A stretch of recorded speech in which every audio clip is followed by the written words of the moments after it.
সুপ্রিয় দর্শক, বাংলা নববর্ষ 1422-এর শুভেচ্ছা জানাচ্ছি সবাইকে। নানা আয়োজনের মধ্য দিয়ে আজ বাঙালি বরণ করেছে নতুন বছরকে। এই বর্ষবরণ নিয়ে আজকে আমাদের আলোচনা। এজন্য আমাদের স্টুডিওতে আমরা আমন্ত্রণ জানিয়েছি। আমার ডান দিক থেকে পরিচয় করিয়ে দিচ্ছি। রয়েছেন বাংলা একাডেমির মহাপরিচালক জনাব শামসুজ্জামান খান, রয়েছেন স্বাধীন বাংলা বেতার কেন্দ্রের শব্দ সৈনিক ও সংস্কৃতি কর্মী মিসেস লাইলা হাসান, রয়েছেন ছায়ানটের সহ সভাপতি এবং মুক্তিযুদ্ধ জাদুঘরের ট্রাস্টি ডক্টর সরওয়ার আলী। আপনাদের তিনজনকে স্বাগত জানাচ্ছি আজকে আমাদের আলোচনা অনুষ্ঠানে। দর্শক জানিয়ে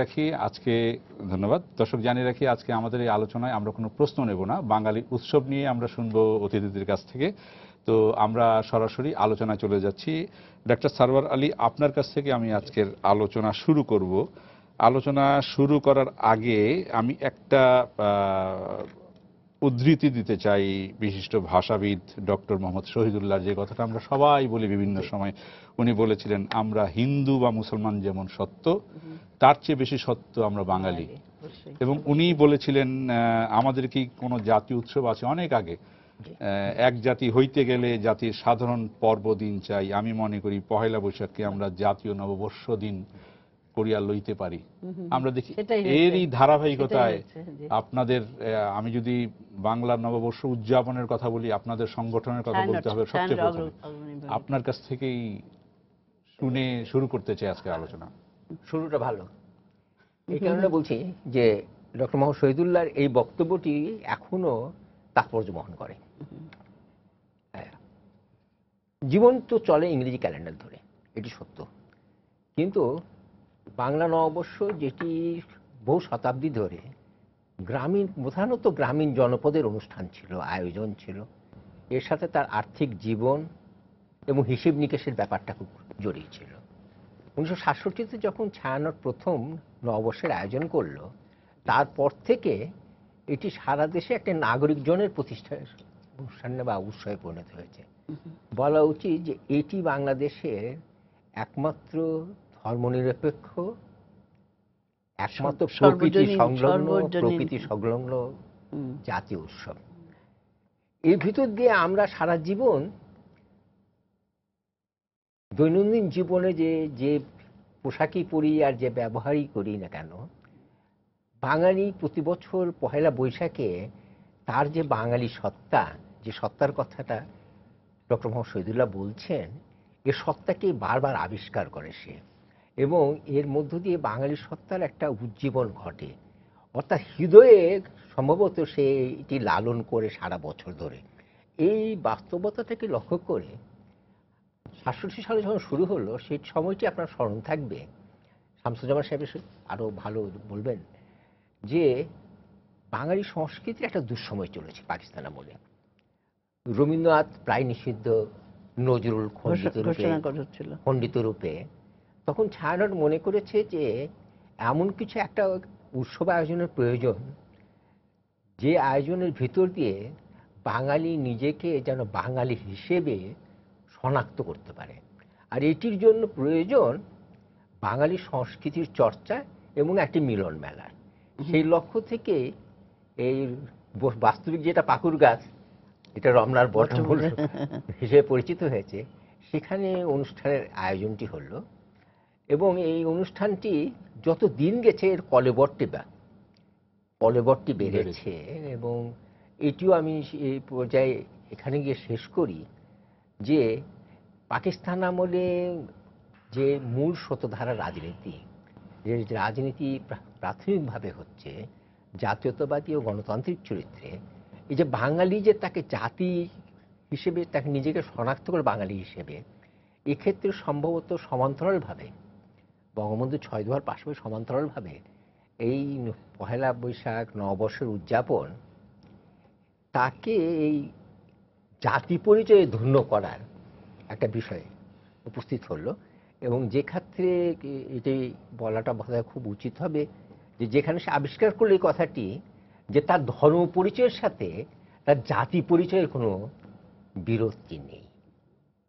আমি জনাব শামসুজ্জামান খান আপনার কাছে আসবো। 67 সালের যে ছায়ানটের যেই উদ্যোগ, আমরা তারও আগে যদি দেখি 66 সালের বঙ্গবন্ধুর 6 দফার আন্দোলনের কথা উনি বললেন, তো এই যে আমাদের রাজনৈতিক আন্দোলন বা স্বাধিকারের আন্দোলনই আমাদের এই উৎসবকে আজকে এই মাত্রায় নিয়ে এসেছে, এটা যদি বলি, এটা যদি আপনি একটু বিস্তারিত একটু ব্যাখ্যা করেন।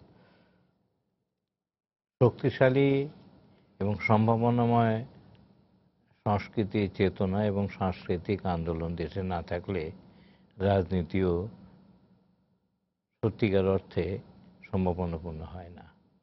60-এর দশকে ছায়ানটের কথা বলা হয়েছে। 61 সনে ছায়ানট প্রতিষ্ঠিত হলো এবং তখন ভয়াবহ দুর্দিন বাঙালির জন্য। আইয়ুব খান তখন কঠিন সামরিক শাসন চালাচ্ছেন। সেই সময় এবং এই অঞ্চলের কবিদেরকে রবীন্দ্রসঙ্গীত লিখতে বলছেন। কবিদের না, এটা আব্দুল হাই আপনারা সাহেবকে, লিখতে পারেন না রবীন্দ্রসঙ্গীত? আব্দুল হাই সাহেব বাংলা বিভাগের অধ্যক্ষ ছিলেন, তাকে বলেছিলেন অবশ্যই মোনায়েম খান আপনি লিখেন না কেন? যে আপনার রবীন্দ্রসঙ্গীত লিখতে পারেন না। উনি বলেছেন আমি লিখতে তার রবীন্দ্রসঙ্গীত হবে না, হাই সঙ্গীত হবে। এরকম একটি অবস্থা ছিল। কিন্তু শেখ মুজিবুর রহমান তখন পর্যন্ত তিনি বঙ্গবন্ধু হননি। তিনি কিন্তু এই সংস্কৃতি এবং রাজনীতি একটা মেলবন্ধন করেন। এই দিকটায় তার একেবারে সাংঘাতিক তীক্ষ্ণ দৃষ্টি ছিল এবং সেই জন্যই তিনি রাজনৈতিক আন্দোলন যেরকম 61 সনে এদিকে দেখলাম ছায়ানট গড়ে উঠছে এবং বাঙালি বুদ্ধিজীবীদের মধ্যে কয়েকজন, ওয়াহিদুল হক সাহেব, সঞ্জিদা খাতুন, নওয়াজের আহমদ, সারোয়ার আলী সাহেব, সিধু ভাই, এরা মিলে ছায়ানট গঠন করলেন। উদ্দেশ্যটা ছিল যে বাঙালিত্বের উপর আইয়ুব শাহী যে অত্যাচার চালাচ্ছে, যে নিপীড়ন চালাচ্ছে, তাকে প্রতিরোধ করার জন্য একটি শক্তিশালী সম্ভাবনাময় সংগঠন দরকার এবং বিশিষ্ট বুদ্ধিজীবীদের নিয়ে, বিশিষ্ট সংস্কৃতির চিন্তকদের নিয়ে তারা এই আন্দোলনটা শুরু করলেন। এই আন্দোলন শুরু করার পর 7 বছর পরে পয়লা বৈশাখটা শুরু করা হলো। এর আগে সাংস্কৃতিক আন্দোলন, সঙ্গীতের অনুষ্ঠান এগুলো চলেছে। প্রথম দিকে চলেছে ঢাকা বিশ্ববিদ্যালয় অঙ্গনে, ঢাকা বিশ্ববিদ্যালয় অঙ্গনে, তার পরবর্তীকালে ওটা চলে গেছে ওয়ারিতে, ওয়ারিতে চলে গেছে, ওই জায়গায় হয়েছে। কিন্তু নিশ্চয়ই তাদের চিন্তা ভাবনাটা আরো গভীরতর ছিল যে রবীন্দ্রনাথের শতবার্ষিকী করতে দিচ্ছে না 61 সনে, তারপরে মেয়েদের টিপ পড়তে দিচ্ছে না এবং পয়লা বৈশাখ উদযাপন করতে দিচ্ছে না, বলছে যে এটা হিন্দুয়ানি সংস্কৃতি। তখন ডক্টর মোহাম্মদ এই শহীদুল্লাহ সাহেবের যে উদ্ধৃতি আপনি দিলেন, তিনিই কিন্তু পাঁজিপুঁথি ঘেটে দেখানোর চেষ্টা করলেন যে এই বাংলা সন্ত প্রবর্তন করেছিলেন সম্রাট আকবর, অতএব একটি মুসলিম ঐতিহ্য আছে। এই কথা বলার পরও পাকিস্তান সরকার কিন্তু এটা মেনে নেয়নি এবং একটু লক্ষ্য করে দেখবেন মোহাম্মদপুরে সকল মুসলিম রাজা সুলতানদের নামে রাস্তার নাম আছে, আকবরের নামে নেই, যেহেতু অসাম্প্রদায়িক ছিলেন তিনি এবং সেই জন্য নেই। সেই থেকে যে শুরু হয়েছে, এটাকে আমরা নববর্ষের নাগরিক উত্থান বলতে পারি। সারোয়ার আলী সাহেব বললেন গ্রামাঞ্চলে আগে হতো, সত্যি গ্রামাঞ্চলে ছোট আকারে হতো, ছোট আকারে মানে ওই গৃহে আমানি নামে একটি উৎসব হতো, সেটি মহিলারা করতেন। একটি নতুন ঘটের মধ্যে আতপ চাল, পানি এবং আমের ডাল ভিজে রাখা হতো, সকালে সেই পানি সারা ঘরে ছিটিয়ে দেওয়া হতো। এটাও একটা মঙ্গল প্রতীক ছিল আর কি। তো এইটা যেরকম হতো, সেই সঙ্গে সঙ্গে মেলাটা ছিল একটি অত্যন্ত গুরুত্বপূর্ণ ব্যাপার।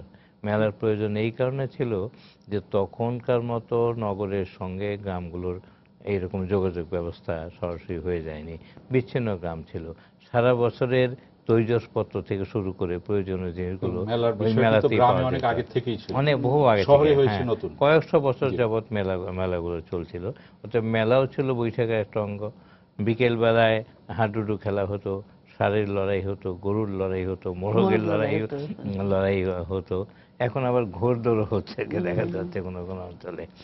এইরকম ছোট আকারে নববর্ষ বাঙালি পালন করেছে এবং এর পরবর্তীকালে যখন আমাদের চিরস্থায়ী বন্দোবস্ত হলো এবং জমিদারি প্রথা চালু হলো, সেই জমিদারি প্রথার খাজনা দেওয়ার যে ব্যাপারটা, চৈত্র মাসের শেষ দিনে খাজনাটা আদায় করা হতো এবং পয়লা বৈশাখে জমিদাররা প্রজাদের বাড়িতে আমন্ত্রণ জানাতেন, সাক্ষাৎ দিতেন, তাদের মিষ্টিমুখ করানো হতো, পান সুপারি দেওয়া হতো। এবং সেই সঙ্গে সঙ্গে তখন কিছু কিছু পুঁজিবাদী বিকাশও ঘটছে এবং কিছু কিছু মুদি দোকান, ছোটখাটো দোকান বেশ দূরে দূরে তৈরিও হয়ে গেছে। কিন্তু তখন সমস্যা ছিল যে তখন পর্যন্ত বাঙালির হাতে নগদ পয়সা নেই। নগদ পয়সা নেই বলেই বাকি খাওয়া ছাড়া কোনো উপায় ছিল না। সারা বছর বাকি খাবে ফসলের বিনিময়ে, এবং ফসল যখন উঠবে পাট এবং ধান, সেইগুলো কিনে সেইগুলো বিক্রি করে যে পয়সাটা আসবে সেই পয়সা দিয়ে এই যে ইলিশ মাছ পান্তা ভাত খাওয়া হয়, এটা থাকার প্রশ্নই আসে না। পান্তা ভাতের বিষয়টিতে পরে আসবো। আমি লায়লা হাসান আপনার কাছে যাচ্ছি যে যেটা আলোচনায় যে পাকিস্তানি শাসক গোষ্ঠী বাঙালির এই নববর্ষ উদযাপনকে দেখেছিল হিন্দুয়ানি কালচার হিসেবে, এখনো একটা ধর্মীয় উগ্রবাদী গোষ্ঠী একইভাবে মানে আমাদের নববর্ষ উদযাপনকে হিন্দুয়ানি হিসেবেই দেখে কোনো কোনো সময়। এই বিষয়ে আপনি কি বলবেন? প্রথমেই দর্শকদের শুভ নববর্ষ জানাই। আজকে এই পহেলা বৈশাখে এটা যে কত বড় আপনি যে বললেন যে হিন্দুয়ানি সংস্কৃতি, এবং আজকেই তো সেটা প্রমাণিত হচ্ছে যে এটা শুধু হিন্দু না, জাতি ধর্ম বর্ণ নির্বিশেষে সবার একটা, হ্যাঁ, কারো ঈদ হলো মুসলমান পূজা হিন্দু আমরা এই ভাবি, যদিও আমরা মিলিত ভাবেই, কিন্তু ঈদেও ওরা আসছেন, হিন্দুরা আসছেন এবং আমরা পূজাতে যাচ্ছি। কিন্তু এইটা অসাম্প্রদায়িক, এটা জাতীয় উৎসব। পহেলা বৈশাখটা এমন একটা উৎসব যেটা একটা জাতীয় উৎসব, সবাই আসছে এখানে, একটা অসাম্প্রদায়িক একটা সর্বজনীন একটা উৎসব। এটা বাঙালির উৎসব, আমাদের প্রাণের উৎসব। এত বড় উৎসব তো কোথাও হয় না। এটা অত্যন্ত ভুল ধারণা, ভুল চিন্তা, এবং যারা ওইরকম ছোট চিন্তার মানুষ তারা এটা ভাববে। উদার মনে মানুষ কখনো ভাববে না এটা হিন্দুদের সংস্কৃতি। ধর্মীয় গোষ্ঠী বারবার এটাকে এভাবে চিহ্নিত করার চেষ্টা করেছে, এখনো করছে। এবং বোমা হামলাটা একটা যেটা হলো কবছর আগে, যেটা 2001 যেটা হলো, হ্যাঁ, আসলে বাঙালিকে নস্যাৎ করার 71 যেটা পারেনি, হ্যাঁ, করেছে, চেষ্টা করেছে, আমাদের মাথা সমস্ত বুদ্ধিজীবীদের তো ওরা হত্যা করলো, তাও তো বাঙালি জেগে উঠেছে। আমাদের বাচ্চার সংস্কৃতির সবচেয়ে বড় জাতির একটা পরিচয়, আমার জাতির মেরুদণ্ড, যে যার সংস্কৃতি যত বেশি সমৃদ্ধ সেই জাতি তত বেশি উন্নত। এই সংস্কৃতিটাকে যদি কবজা করতে পারে কিন্তু কিংবা আঘাত হানতে পারে, তা ভাবছে যে বাঙালি বোধহয় হবে।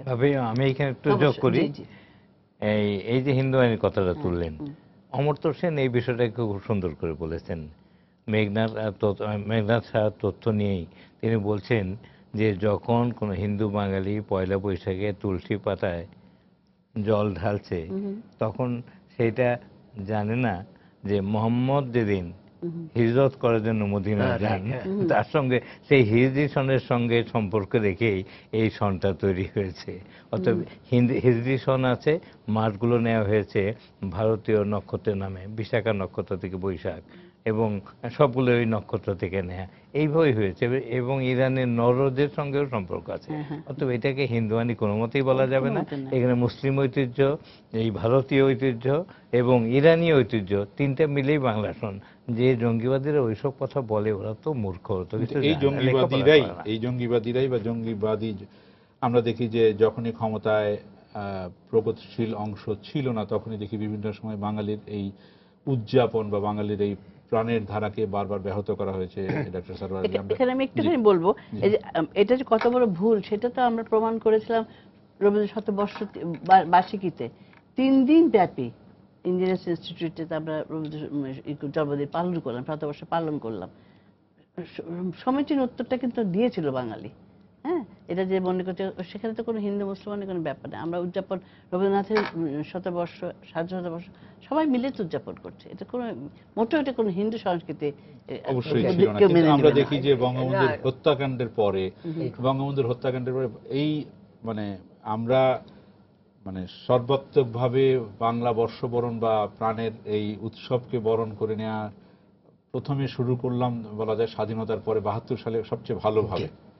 তো 72 সালে 74 সালে কিন্তু বঙ্গবন্ধুর সকল রাষ্ট্রপ্রধানকে নববর্ষ উপলক্ষে শুভেচ্ছা বানিয়ে পাঠিয়েছিলেন এবং সেখানে জয়নুল আবেদিনের ছবি তাতে ছেপে সেই সেটাই কি কিছুটা বাধাগ্রস্ত হয়েছে না তার হত্যাকাণ্ডের পরে?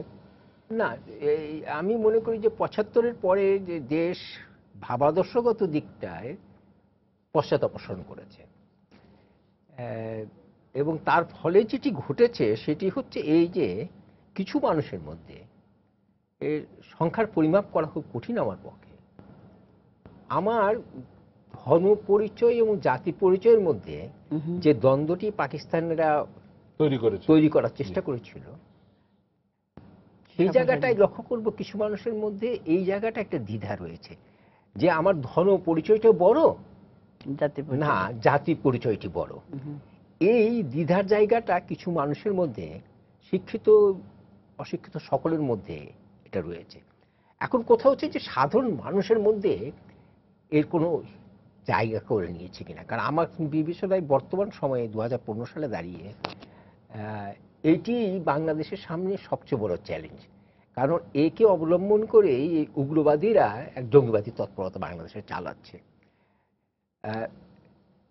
কিন্তু সাধারণ মানুষের যে যোগ নেই, এটা একটি বড় প্রমাণ হচ্ছে এই যে মানুষের ঢলটা আমরা দেখি পয়লা বৈশাখ দিনে, আজকে সারাদিন ধরে যে আবার বৃদ্ধ বনিতা কেউ বাদ নেই, এমন কোনো মফস্বল শহর নাই, ঢাকার এমন কোনো ক্লাব নাই, ছোট নাই, যেখানে যেভাবে পারে নববর্ষ উদযাপিত হচ্ছে।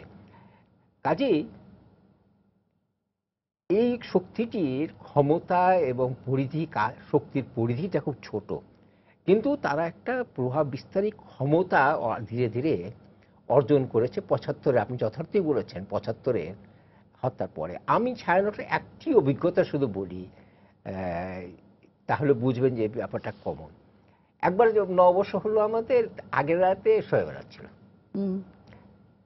সকালে যখন আমরা মঞ্চের কাছে গেছি, তখন দেখলাম যে সামনের যে বসবার যে জায়গাটা, পুরো মানুষ বসে আছে, ওরা সারা রাত ধরে ইবাদত বন্দি করে তারা এসছে, তারাই সামনে বসে। আয়োজকদের কেউ কেউ খুব চিন্তিত, স্বীকার করা হচ্ছে চিন্তিত। তখন ওয়াহিদুল ভাই, জীবিত সঞ্জয় একান্ত রয়েছেন, তারা বললো যে ওরা গান শুনতে এসছে, নিয়ে এই কোনো সমস্যা না। অর্থাৎ ও সাধারণ মানুষের মধ্যে এর মধ্যে কোনো বিরোধ দেখে না। এই বিরোধটি পাকিস্তান আমলে সৃষ্টি করার চেষ্টা করেছে এই একই ধরনের মানুষ।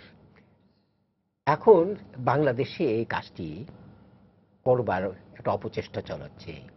এই অপশক্তিকে রোখাটা আমার কিছু জিজ্ঞেস করেন, তাই আমি বলবো যে সাংস্কৃতিক কর্মীদের একটা বড় দায়। কারণ এটি রাষ্ট্রের দায় না, আসলে বড় আমাদের দায়। এটা সংস্কৃতি কর্মীদের দায় অবশ্যই। আমি ওনার সামনে বলছি যে বাংলা একাডেমির দায়, সাংস্কৃতিক জোটের দায়, হ্যাঁ, যারা সংস্কৃতি চর্চা করে তাদের দায়, ছায়ানটেরও দায় অবশ্যই। যে এই যে বিরোধটি নেই এবং সংস্কৃতিকে যদি নির্বিঘ্নভাবে বিকশিত হতে দেওয়া হয়, আর অন্যান্য সবগুলো আধুনিক দেশে যেমন কি হচ্ছে সেটি যদি করতে দেওয়া হয়, তবে বরং শামসুজ্জামান খান সাহেবের কথার পুনরাবৃত্তি করে বলি, তাতে দেশটি সমৃদ্ধ হয়, তার মনোজগৎ সমৃদ্ধ হয়। হ্যাঁ, এবং পহেলা বৈশাখ শিক্ষার জন্য আমাদের একটা, এটি ছায়ানটের অর্জন না, এটা এখন সারা দেশের মানুষের অর্জন হয়ে পড়েছে, বাঙালির অর্জন, বাংলাদেশের মানুষের অর্জন। এই যে আপনি দায়ের কথা বললেন, কিন্তু এখানে রাজনৈতিক পৃষ্ঠপোষকতা না থাকলে এই অগ্রযাত্রাকে কি এগিয়ে নিয়ে যাওয়া যায়? এটা খুবই একটা গুরুত্বপূর্ণ প্রশ্ন। রাজনৈতিক দলের লোকেরা আমরা আগে যা দেখেছি, হোসেন শরীফ সরাদি বলেন, একে ফজল হক বলেন, বা রসুল সাহেব বলেন, বা সিয়াদ দাস বলেন, এরা কিন্তু সাহিত্য সংস্কৃতির সঙ্গে গভীরভাবে সম্পৃক্ত ছিলেন। মৌলানা ভাসানী, তিনি কাকমারি সম্মেলন করেছেন, আমাদের দেশের সাহিত্যিকরা তো বটেই, পশ্চিমবাংলার সাহিত্যিকদেরও ডেকে এনেছিলেন। এখন কিন্তু রাজনীতির জায়গাটায় সংস্কৃতির সেই অবস্থানটা নেই। তার ফলে কোনো রাজনৈতিক দল সংস্কৃতি বিচ্ছিন্ন অবস্থার ফলে উগ্রবাদিতার দিকে, সাম্প্রদায়িকতার দিকে এবং মনুষ্য বিরোধী তৎপরতায় লিপ্ত হয়ে যায়। আমি এখানে একটা কথা বলি, ওয়াহিদুল হকের কথা। 2001 সালে যখন আমাদের অবসান হয়, তখন ওয়াহিদ ভাই দেশে ছিলেন না। ফেরার পর প্রথম অনুষ্ঠান করলাম, পুলিশ বলল যে খোলা জায়গায় করবেন না, তো ব্রিটিশ কাউন্সিলে করতে হলো। ওয়াহিদুল হক একটা বক্তৃতায় একটা কথা বলেছেন এটি উনার কথার সাথে খুব সঙ্গতিপূর্ণ। উনি বলেছে যে বাংলাদেশের দুর্ভাগ্য হচ্ছে যে সংস্কৃতিতে নেই রাজনীতি, রাজনীতিতে নেই সংস্কৃতি। এইটাই বাংলাদেশের রাজনীতি ও সংস্কৃতিকে সবচেয়ে সবচেয়ে বড় দুর্বলতা। পরিপূরক। এই বক্তব্যটি খুব গুরুত্বপূর্ণ, তাৎপর্যপূর্ণ মনে হয়। আর আপনি ডক্টর শহীদুল্লাহর কথা বললেন, যখন ডক্টর শহীদুল্লাহ আরেকটি লেখা আছে খুব ভালো, ইন্টারেস্টিং। ডক্টর মোহাম্মদ শহীদুল্লাহ বলেছেন যে মোগল পাঠানরা ভারত জয় করতে এসেছিল, কিন্তু তারা এখানে না, তারা এখানে ভারত শব্দ ব্যবহার করেছে, কিন্তু তারা এই অঞ্চলে এসে তাদের ভারতীয়করণটি সম্পর্কে সম্পূর্ণ হয়েছে। এটা হচ্ছে ডক্টর শহীদুল্লাহর এই লেখারই একটা অংশ। জি, আপনি দেখেন এ কে ফজল হক সাহেব রবীন্দ্রনাথের মৃত্যুর পর যে অসাধারণ ভাষণটি দিয়েছেন, সেটির তো তুলনা হয় না। বাঙালিত্বের, বাঙালির গৌরবের এবং রবীন্দ্রনাথ যে তার প্রতিনিধি, সেই সম্পর্কে তার কি অসাধারণ ভাষণ ইংরেজি ভাষায়, চিন্তা করা যায় না। হোসেন শহীদ সোহরাওয়ার্দী, তিনি মনে হয় যে সংস্কৃতি সচেতন ছিলেন না, তার বক্তব্য দেখেন, তার মধ্যেও সংস্কৃতির চেতনার একটা আভাস আপনি পাবেন। বঙ্গবন্ধু শেখ মুজিবুর রহমান যে আত্মজীবনী লিখে গেছেন, তারপরে আরো 3-4খানা বই বেরোবে। এই সংস্কৃতি থেকে তো এখনকার রাজনীতিকরা দূরে সরে এসছেন। তার ফলেই রাজনীতির যে একটা ক্রিয়েটিভ দিক, একটা সৃষ্টিশীল দিক, এবং তার মধ্য দিয়ে রাজনীতিকে যে অত্যন্ত শক্তিশালী করা যায় এবং মানুষের হৃদয়ে স্পর্শ করা যায়, সেই জায়গা থেকে আমাদের রাজনীতিকদের অনেকেই কিন্তু সরে এসেছে। আপনি একজন সংস্কৃতি কর্মী, যেটা বললেন জনাব শামসুজ্জামান খান, যে আপনি ক্রিয়েটিভ দিকটা রাজনীতিতে এখন কিছুটা অভাব অনুভব করছেন, আপনি একজন সংস্কৃতি কর্মী হিসাবে এটা কিভাবে উপলব্ধি করেন বা অনুভব করেন, যে আসলে কত কি এটার ঘাটতি, এটা কিরকম রাজনীতিতে যার কি সেটা যেটা আমরা আলোচনা করছি, রাজনীতি সংস্কৃতি একে অপরের পরিপূরক, কিন্তু এখন জিনিসটা যেটা মরহুম ওয়াহিদুল হক বলে গেছেন যে নাই, মানে রাজনীতি সংস্কৃতি নাই, সংস্কৃতি রাজনীতি নাই। এটা কিন্তু আমার মনে হয় নির্ভর করে কোন মতাদর্শে কিংবা কোন চিন্তা ভাবনা সরকার আছেন এখন, তাই না? এক এক সময় যেমন পাকিস্তান আমলে আইয়ুব খান তো রবীন্দ্রসঙ্গীত বন্ধ করে দিয়েছিলেন, করবে না, রেডিও টেলিভিশন, টেলিভিশন তখন হয় না, রেডিওতে রবীন্দ্রসঙ্গীত হবে না, কিন্তু তখন আরো বেগে চর্চা আরম্ভ হয়ে গেল, যার ফলশ্রুতিতে 61-তে শতবর্ষ এত বিশাল 3 দিন ব্যাপী হলো। আবার অন্য একজন সরকার আসে, তখন একটু বাধাগ্রস্ত হয়, কম হয়, এবং আবার যদি সংস্কৃতি বান্ধব যে সরকার আসেন, তখন হয়তো এটা একটু বেগবান হয়। কিন্তু সেটা রাজনীতি ছাড়া আমি বলছি, জনগণ কিন্তু সংস্কৃতি চর্চা যারা করছে, সংস্কৃতি যারা ভালোবাসে, যারা বাঙালিত্বকে, বাঙালিয়ানাকে ভালোবাসেন, তারা কিন্তু আমাদের বাঙালির সংস্কৃতি, হাজার বছর যে সংস্কৃতির ঐতিহ্য, এটা কিন্তু চলছেই। এখন তার বেশি বড় আকারে কলবে রয়েছে। যেমন আমি একটি উদাহরণ দিই, যেমন আমার বাড়িতে যে আমাকে সাহায্য করে, আমাকে যে কাজে সাহায্য করে, তাকে পয়লা বৈশাখ ছুটি দিতে হয়, তাকে পয়লা বৈশাখ কাপড় দিতে হয় আমাদের।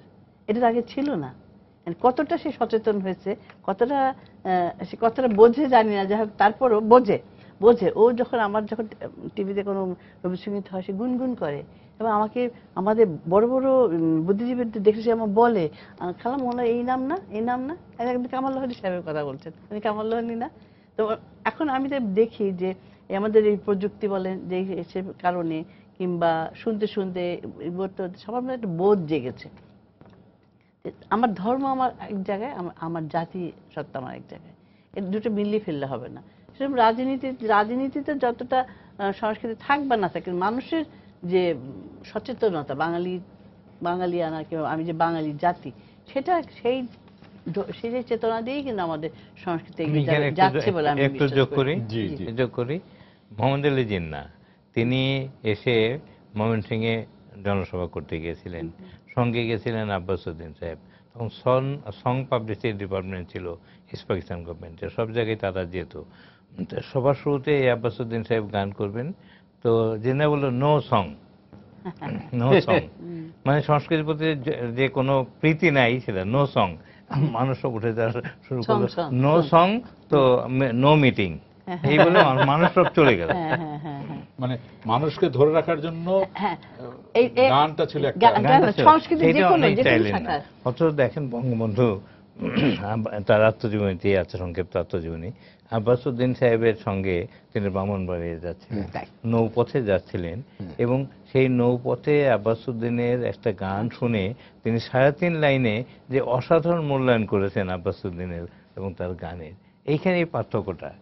ও একজন সংস্কৃতি নো সং বলছেন, জি। আরেকজন আব্বাসউদ্দিনের সেটাই, গান রাজনীতি- বলছেন। আমাদের এই সংস্কৃতির যে মাধ্যমগুলো আছে, এটা দিয়ে আমি যতটা জনগণের কাছে পৌঁছাতে পারবো, তাকে উদ্বুদ্ধ এবং অনুপ্রাণিত করতে পারবো। বক্তৃতাতে একটা রাজনৈতিক বক্তৃতা বা বক্তৃতাতে কিছুটা হবে না, একটা নাচ, একটা গান। সেটাতেই আমরা ঘুরে ফিরে তাহলে এটাতেই আসছি যে রাজনৈতিক নেতারা যারা আছেন ক্ষমতায় বা তাদের অনুকূল পৃষ্ঠপোষকতা ছাড়া এই সংস্কৃতি এগিয়ে যেতে পারে না। পারে না, না, অনুকূল একটু- হ্যাঁ, না। একটু একটু সমস্যা আছে এখানে। জি। একটু সমস্যা আছে। এই সংস্কৃতিকে তার স্বাভাবিক গতিতে। গতিতে অগ্রসর করতে দেওয়া হবে। সেই তখনই অবশ্যই। সমস্যা হয় যখন যখন পৃষ্ঠপোষকতা কিংবা প্রতিবন্ধকতা মানে বাড়তি কোনো তাকে কিছু- না জি। তাকে তাকে তার মতো করে পরিশীলিত করার চেষ্টা করে। হুম, কারণ সংস্কৃতি তো গ্রহণ ও বর্জনের ভিতর দিয়ে অগ্রসর হয় স্বাভাবিক গতিতে। কাজে আমাকে যদি জিজ্ঞেস করেন, আমি বলবো যে আমার পৃষ্ঠপোষকতাও দরকার নেই, আমার প্রতিবন্ধকতাও দরকার নেই। হ্যাঁ, সংস্কৃতির যেমন স্বাভাবিক চলছে- গতিতে যেমন আসতে চলছে বলেন। তেমন হ্যাঁ। না হলে বিশেষ করে আজকের যুগে যখন আমার অন্তত 3টি ধারা আমরা লক্ষ্য করছি, একটা মূল স্রোতধারা যে কথাগুলো এতক্ষণ আলোচনা করলাম রবীন্দ্রনাথ নজরুল থেকে শুরু করে, আরেকটি ধারা মনে করেন একটা আকাশ সংস্কৃতির একটা ধারা, যেটি আপনারা অনেকে বহন করছেন, একটা ধারা রয়েছে, আরেকটি ধর্মভিত্তিক একটা ধারা রয়েছে। এর যখনই পৃষ্ঠপোষক প্রতিবন্ধকতার কথা আসে, তখন সমস্যাটা হয় কি যে মতাদর্শগত কারণে তারা প্রভাবিত করার চেষ্টা করে, তখন স্বাভাবিক বিকাশটি একটা সমস্যার মধ্যে পড়তে পারে। পাকিস্তান আমলের অভিজ্ঞতা তো খুব খারাপ আমাদের, সে কারণে আমার মনে বড় ভয় জাগে, বুঝছেন, আমার মনে বড় ভয় জাগে জি।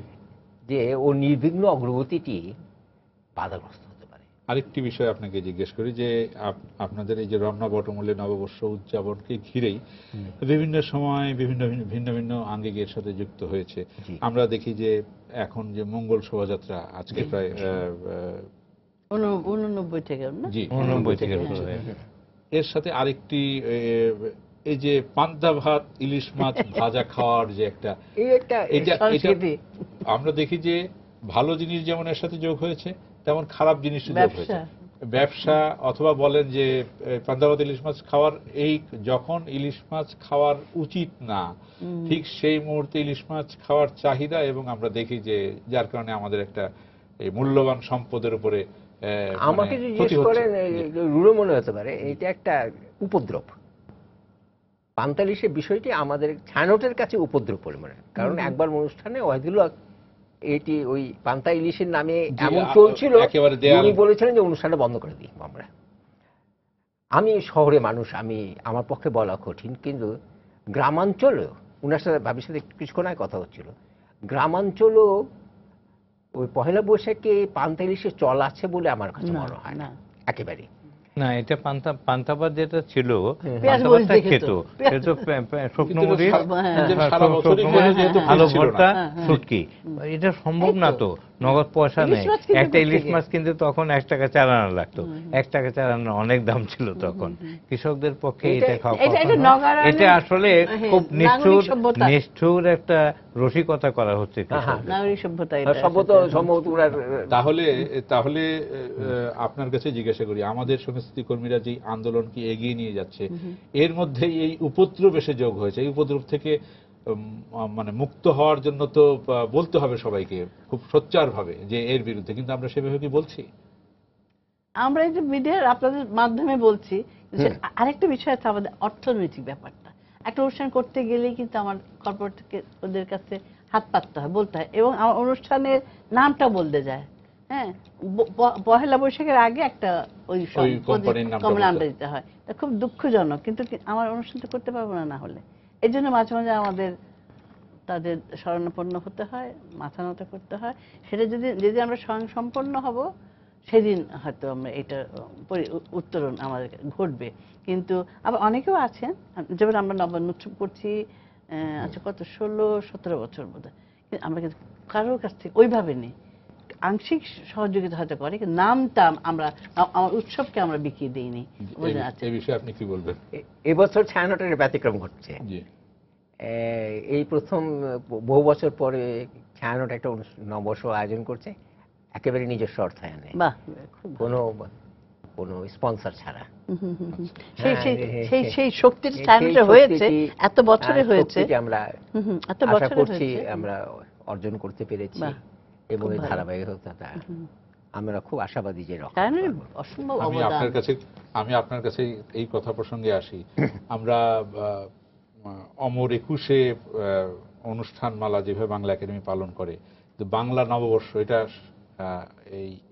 এটা ঠিক ওইভাবে আমরা পালন করতে বাংলা একাডেমিকে দেখি না, একটু আরো ব্যাপক আকারে পালন করা হয় না বলে একটা অভিযোগ আছে। আপনি কি বলবেন? এখানে বিষয়টা হলো ছায়ানটের ব্যাপারটা মানুষ নিয়ে নিয়েছে। মানুষের কিন্তু কতগুলো মানে বোধ আছে। নিয়ে নিয়েছে আপনি বলছেন, কিন্তু আপনারই একটা লেখাতে আমি পড়েছি, অথবা আপনার লেখায়, যে এই যে বাংলা নববর্ষ উদযাপনকে ঘিরে শুধু রাজধানীতে প্রায় 400 বা 450-র মতো অনুষ্ঠান হয় একদিনে। তো সেখানে বাংলা একাডেমির অনুষ্ঠান হতে পারতো, মানে মেলাটা খুব ভালো না, হয়। আমি বলি বাংলা একাডেমিতেও দুটো অনুষ্ঠান। মেলা, আমি বলি অনুষ্ঠান মানে জিনিসটা একটু পরিষ্কার করি। মানুষ কতগুলো বিষয়কে তাদের মতো করে চিহ্নিত করে নেয়। মানুষ ভেবে নিয়েছে পয়লা বৈশাখের মূল অনুষ্ঠানে যাব ছায়ানট অনুষ্ঠান, একটা ঐতিহ্য সৃষ্টি তারপরে হয়েছে। অন্যগুলো। 21-এর অনুষ্ঠান আর যেই করুক বাংলা বাংলা হ্যাঁ, একাডেমিতে হ্যাঁ, যাব, হ্যাঁ। এইটা তারা ধরে নিয়েছে। কিন্তু আমরা কিন্তু ছোট অনুষ্ঠান করি না, আমাদের সারাদিন ব্যাপী অনুষ্ঠান হয় এবং 10 দিন ব্যাপী বিসির সঙ্গে মিলিতভাবে একটা মেলা হয়। মেলাটাও হলো সবচেয়ে প্রাচীন বাংলাদেশের বৈশাখী উৎসবের একটি অঙ্গ। নেকমরদের মেলা, যেটি দিনাজপুর অঞ্চলে, সেটি অন্তত 500 বছরের পুরনো। তারপর মহামণি মেলা চট্টগ্রামে অনেক পুরনো। ঠিক এরকম অসংখ্য মেলা বাংলাদেশে আছে।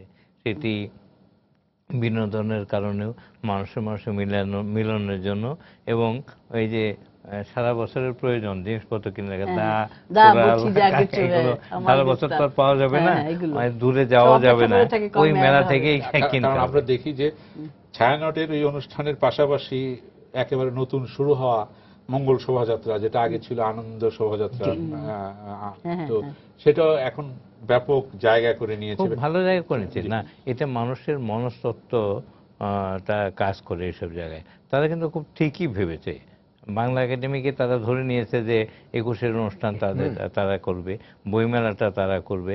আর যেহেতু শিল্পীরা ছবি টবি এঁকে বর্ণিলভাবে নানা তির্যক ভঙ্গিতে, কখনো কখনো মুখোশের মাধ্যমে প্রতিবাদের ভঙ্গিতে এইটাকে সবচেয়ে ভালো করতে পারবে, যেটি বাংলা একাডেমি করতে পারবে না। আমি বলবো সাধারণ মানুষের একটা বিচক্ষণ সৌন্দর্য বুদ্ধিও কিন্তু আছে সঙ্গে, মানুষ মানে নির্ধারণ করে নিয়েছে এটা আমি ওখানে পাবো, হ্যাঁ এটা এখানে পাবো। আপনি এই বিষয়ে কি বলেন? মঙ্গল শোভাযাত্রা এবং আপনাদের অনুষ্ঠান না, এটি তো পাশাপাশি পাশাপাশি হয়ে চলে। ওরা ব্যবস্থাটা এরকম যে ছায়ানট অনুষ্ঠান নটায় বেরোয়, ওরা সাধারণভাবে 9টায় বেরোয়, এবং এটা আলো ইয়ের মাধ্যমে। কারণ আমরা খুব পৃথক, যারা ওটি আয়োজন করেন তাছাড়া ছায়ানট বা বাংলা একাডেমি সমন্বয়, অবশ্যই অবশ্যই, হ্যাঁ ভেতরে যোগাযোগ আছে, অনেকে এখানে শেষ করে এখানে যাচ্ছে না, এবং এই অনুষ্ঠানের ব্যাপারে তারাও আমাদের পরামর্শ নিচ্ছে, নিয়মিত কথাবার্তা হচ্ছে, ওদের সঙ্গে আমাদের কথাবার্তা হয়েই হয়। এবং একটা জিনিস লক্ষ্য করবেন, এটা কখন হলো, কিভাবে হলো। এরশাদ সাহেব যখন ক্ষমতায়, এবং রাষ্ট্রধর্ম যখন ইসলাম করা হলো, এটা কিন্তু তারই এক ধরনের প্রতিবাদ, যে বাঙালি 1000 বছর ধরে একটি সমন্বিত সংস্কৃতিতে বিশ্বাস করে আসছে। তার সংস্কৃতি হিন্দু, মুসলিম, বৌদ্ধ, খ্রিস্টান সব মিলিতভাবেই চলবে, এবং একটি ধর্মের প্রাধান্যকে খুব যে গুরুত্বের সঙ্গে নিয়েছে তা নয়। সাধারণ মানুষ, ব্যাপক মানুষ, কিছু সংখ্যক লোক খুব খুশি হয়েছে, এবং যিনি করেছেন তার ধর্মবোধ নিয়েও প্রশ্ন করার অবকাশ আছে। কিন্তু এইটা যে করা হয়েছে, তার বিরুদ্ধেই বলতে গেলে লোকজ উপাদান, প্রতিবাদী উপাদান তারপরে এই মুখোশ কিন্তু নানা রকম বার্তা দেয়।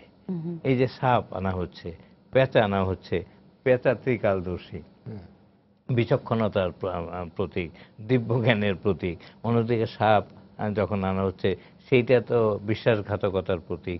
এই জিনিসগুলোকে এনেই কিন্তু বাঙালি ওই এরশাদ সাহেবের ওরও প্রতিবাদ করেছে। আইয়ুব খানের প্রতিবাদ যেরকম করেছিল ঠিক তেমনি ভাবে এই প্রতিবাদে করা হয়েছে। আইয়ুব খান তো খানের যে একটা হ্যাঁ যে আমাদের যে জি, জি, প্রতিকৃতিটা আমাদের সামনে আছে, রাক্ষসের হ্যাঁ হ্যাঁ হ্যাঁ, রাক্ষসের মুখ। তার চরিত্রটা আসছে। ডেমন আর কি। যেমন, হ্যাঁ। যে আমাদের শেষ সময় যে আজকে আমরা দেখি যে আমরা যখন আজকে বাংলা নববর্ষ উদযাপন করলাম, তো বাংলা নববর্ষ উদযাপনের ঠিক আগের দিন চৈত্র সংক্রান্তি। একটা চৈত্র সংক্রান্তি, এবং এই মুহূর্তে একটা মৌলবাদী গ্রুপ দেশে হরতাল ডাকলো। আমরা তো দেখেছি কিভাবে নববর্ষের আগের দিন মানুষ একেবারে ঢল নেমেছিল সর্বত্র। এই কথা এগুলো নিয়ে আলোচনা করেই আমাদের আলোচনা শেষ করবো। এটা তো একটা জবাব সেই অপশক্তির বিরুদ্ধে। না, জবাবটা তো মানুষ দিয়েছে। জি, আমি একটুখানি বলি, ওনাকে দিয়ে আপনার কাছে আসবো, ওনাকে দিয়ে শেষ করি। আমি জবাবটা তো মানুষ দিয়েছে। জি, ঢাকায় তো কোনো হরতাল হয়নি গতকাল, না ঢাকায় তো কোনো হরতাল মফস্বলেও হয়নি, বিচ্ছিন্ন যে একটা জায়গায়। মানুষ এর মধ্যে একটা মনে করেন যুদ্ধাপদে বিচার নিয়ে খুব দুর্ভাগ্যের ব্যাপার যে রাজনৈতিক ক্ষেত্রে একটা জাতীয় ঐক্যমত হলো না। এটি খুব দুর্ভাগ্যজনক বিষয়। কিন্তু তা সত্ত্বেও ওইটা তো সত্য, বাংলাদেশে যে যে বিপুল কর্মযজ্ঞ চলছে, তরুণ থেকে শুরু করে মধ্যবয়সী অবধি, বাংলাদেশে হরতালটা একটা অচল ঘটনা ঘটে গেছে। আর বিশেষ করে যে দাবিতে হয়েছে সে দাবির সাথে সাধারণ মানুষের কোনো যোগ নেই। মোটেই সম্পূর্ণ। শেষ মিনিট। না, আমার বক্তব্যটা হলো, হরতাল অবরোধ যাই হোক, জনজীবন কিন্তু ঠিক চলছে, এবং চৈত্র সংক্রান্তি তার ঘুড়িও উড়াচ্ছে, এবং পিঠাপুলি যেগুলো আমাদের অনেক আগের যে চলটা হয়ে আসছে সবকিছুই হচ্ছে। পয়লা বৈশাখ আর দেখতে পাচ্ছি আমরা যে কিভাবে উদ্দাম উল্লাসে হচ্ছে। তাহলে আমার অবরোধ আর হরতাল তো কোনো বাধা আমাকে ঠিকই রাখতে পারছে না। এই অপশক্তিকে তাহলে আমরা মোকাবেলা অবশ্যই করতে পেরেছি। আমরা করতে পেরেছি, কিন্তু তবু পাকিস্তান এবং কিছু কিছু আফগানিস্তানের তালেবান, এদের একটা সম্পর্ক, এই উগ্র জঙ্গিবাদী যারা আমাদের দেশে তাদের আছে, তাদের প্রশিক্ষণ ওখানে হয়েছে, তাদের ওখান থেকে অর্থ আসছে, এবং সেগুলো আসার পরও, এবং একেবারে মার্কিন যুক্তরাষ্ট্রের পররাষ্ট্রমন্ত্রী এই যে এই বিচারের বিরুদ্ধে অবস্থান নিল, বান কি-মুন নিলেও এই সরকার যে সেটাকে উপেক্ষা করতে পেরেছে, এটি তো বাংলাদেশ আর ক্ষুদ্র রাষ্ট্র নয়, কাউকে মাথা নত করে সালাম জানানোর রাষ্ট্র নয়, একটি শক্তিশালী রাষ্ট্রে পরিণত হয়েছে। চেতনা আমাদেরকে সে শক্তি দিয়েছে, এবং মানুষের পেছনে আছে বলেই সরকারটা করতে পেরেছে। আপনাদের তিনজনকেই ধন্যবাদ আমাদের এখানে এসে আলোচনা করার জন্য। সুপ্রিয় দর্শক, আপনাদের সবাইকে আবারও নববর্ষের শুভেচ্ছা জানিয়ে আজকের মতো এখানেই শেষ করছি। শুভরাত্রি।